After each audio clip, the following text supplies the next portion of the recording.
Are you ready to change the trajectory of your business and see massive improvements? Each week, we'll share strategies and practices to generate sustained results and long-lasting success in your organization. Welcome to the Innovation Junkies podcast. Hey guys, Jeff Standridge here. Welcome to another episode of the Innovation Junkies podcast. Hey, this is Jeff Amaron. I'm glad to be back. So Jeff, give a little bit of background. Last couple of episodes, we've been talking about innovation readiness, how we define innovation and some of the sort of rules of thumb of doing that well. We talked about challenge sprint, which is a good way to start when you're going down an innovation program process. Last time we talked about the design sprint, but all of that is leading up to something which is where the real tangible value and benefits are delivered, and that is this execution sprint or implementation. Talk us through some of that. I will. And before I do that, so I don't forget like I did last episode, if you want to download a copy or you want to receive a copy of the Innovation Leadership Blueprint that really describes the end-to-end process that we've created to make innovation understandable, implementable, and a little bit more digestible within your organization, then go to innovationjunkie.com and send us an email on the Contact Us form, and we'd be glad to send you one of those.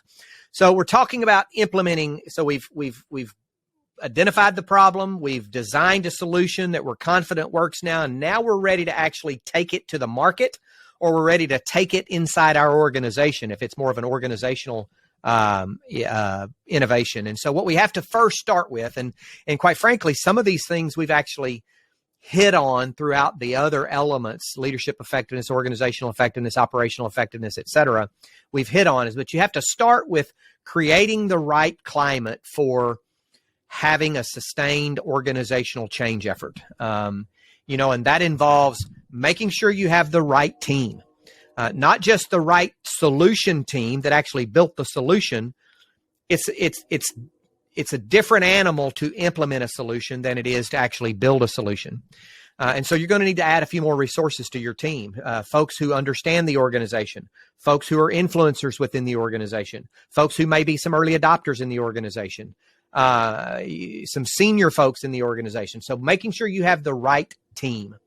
Then secondly, making sure you have the right vision. If you'll remember from our organizational effectiveness episode back several months ago, we defined vision for strategic planning purposes. And I think vision for this is as the same, is that vision is a destination, a specific destination in the future at which we desire to arrive at a particular date and time or date. And so what's the right vision for this particular implementation? Are we going to do it over 3 months? We're going to do it over 5 months. What are the outcomes we're expecting to get in return? What's the actual destination of this execution or this implementation? Then we have to have a plan. What do they say? Goals without plans are merely dreams, or something like that. Or wishes. We can't afford to just have dreams and wishes here. We have to have a plan to actually execute on that implementation or that execution. And then finally, or the next one then is, what's the right cadence? How are we going to monitor progress? How are we going to track progress? How are we going to come together to resolve issues, to ensure accountabilities, and what have you? And then finally, what's the right scorecard? How do we keep our finger on the pulse or our thumb on the pulse of this implementation or this execution to make sure that we are generating the returns that we expected, that we're hitting all the points that we needed to hit, that we're not experiencing snafus or issues that we don't know about because we don't have the right measures in place? Yeah, I mean, it's so crucially important to do everything you describe well, because a lot of this requires behavior change, whether it's an internal innovation or whether it's something external that you're trying to sell that's new to the customers. You got to have buy-in, and you've got to kind of pull the people along. And it's like any other sort of mindset. You have people that are going to be more accepting and supportive just because that's in their point of view and their framework of mind. You're going to also have people that are on the other end of the spectrum that are resistant to change. Their perception is it's going to make it more difficult. And so having all of those components, a good solid plan, a good communication strategy, a regular cadence, and good measures is really important in this stage. A lot of times organizations do really well on these first two, the challenge sprint or that early conception getting some things together, doing the design, and then they fall all over themselves. They're overrun, and it's not successful or adopted by the organization because they haven't done this part you just described well. Crucially important for sure. It is, and we talked about if you're going to launch an innovation program, you have to understand that you're running two initiatives in parallel: the innovation component, but also the organizational transformation, the organizational change component. Well, when you're looking at the actual implementation of an innovation, that organizational transformation component is extremely important. So this entire phase has to have strong leadership. Who's someone who's respected and credible in the organization, part of that right team, right? And part of that right vision. We've got to have that clarity and focus. We've got to have that accountability. We've got to have the empowering culture where people feel like they can make mistakes in this implementation, but still be accountable for the milestones along the way. So making sure we create the right climate is absolutely critical. Then we move into building that base of support. How do we actually start to create some momentum there? And the first one there is to actively engage the early adopters, right? So who are the early adopters and end users that we want to get activated and we want to get engaged in the process? Because those early adopters are going to be the ones who are primarily motivated for it to succeed because we've identified them specifically. And so it's almost a self-fulfilling prophecy. You don't roll it out to your most skeptical people in the organization. You roll it out to your most optimistic, to those folks who are always early adopters, influencers in the organization. And that begins to create that self-fulfilling prophecy we said.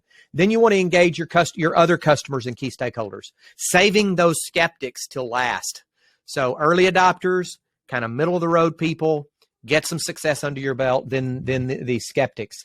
You want to communicate. Go ahead. You were going to say something? Well, I was going to say, if you get those first two groups heading the right direction and feeling good about it, then the evidence can overwhelm the skeptics and the saboteurs. You know, a lot of times folks that are skeptical, they all come from Missouri. They say, "Show me," and sometimes they're skeptical with good reason, right? Maybe they've had some bad experiences in the past. But when you have overwhelming evidence that you can get with the early adopters and that next group that follows them, the fast followers, then the skeptics and the saboteurs will be muted because you'll have good evidence to support what you're trying to do. That's right. You know, you want to have a pre-planned, well thought out communication plan that includes using every channel of communication available to you within your organization, which the least effective of which is very long written emails. So what are the ways that you're going to communicate? And then use every channel at your disposal to communicate early, to communicate often. Making sure you have this drumbeat, as I've heard you say before, this drumbeat of communication that's going out there to make sure that people understand what's coming, where we are, how it's going, what do we need to expect next. Yeah, constant reinforcement. The constant reinforcement. You make sure that you create this environment of empowerment with accountability. So we're empowered where it makes sense. Maybe there are some slight adaptations we can use in our particular area because it makes sense for us. So we're going to be empowered. What is it they say in the non-essentials? In the essentials, unity. In the non-essentials, charity. So let's figure out what the non-essentials are and what the essentials are of this implementation, and let's allow some empowerment to customize and fine tune where it makes sense, department by department or client by client. But let's also be accountable for those things that are the essentials, so to speak. And then finally, with this building this base of support, we want to find the quick wins. Kind of synonymous with engaging those early adopters. We want to find those quick wins. We want to celebrate those quick wins. And we want to make sure that everybody in the organization knows or everybody in the market knows through press releases and internal memos and whatever, again, communication channels we have at our disposal to get, so to speak, third-party endorsement that we're being successful in this implementation. So leverage those quick wins. And that's the second part of the execution. Create the right climate, and then you build this base of support as you're rolling it out.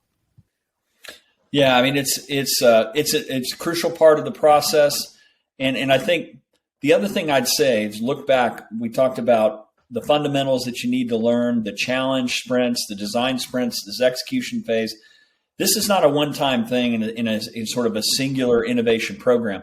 A lot of times we'll come in and facilitate all of these phases, but we haven't done our job well at Innovation Junkie if we haven't given that organization the tools that they can carry forward and make this part of the culture, part of their process, to do it repeatedly, so that every time that when they're thinking it's time to refresh or it's time to roll out new products or services, they've got this understandable toolkit and process to do innovation effectively that gets implemented and is successful along the way. So it's definitely it's the right way to do it for sure.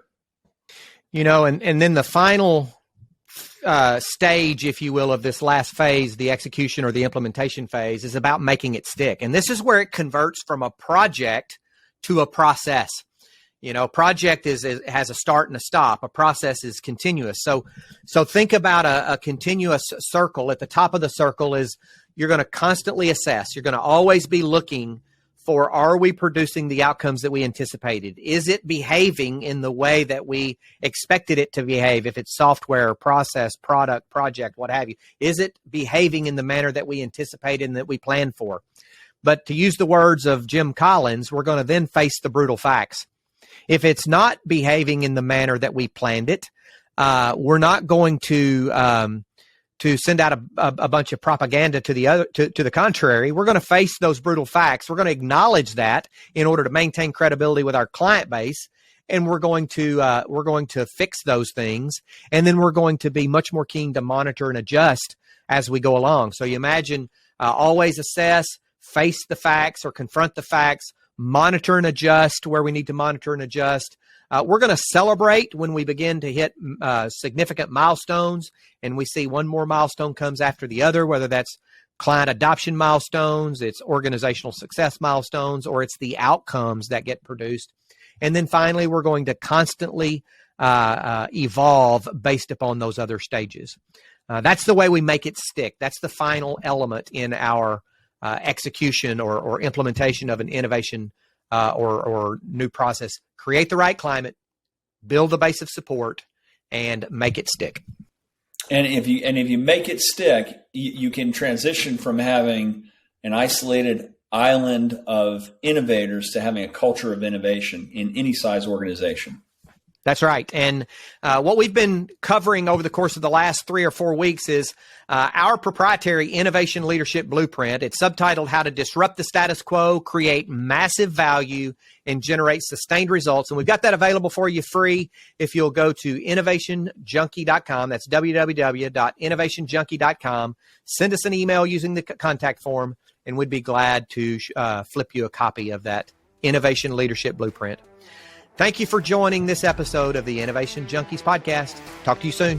We'll see you next time.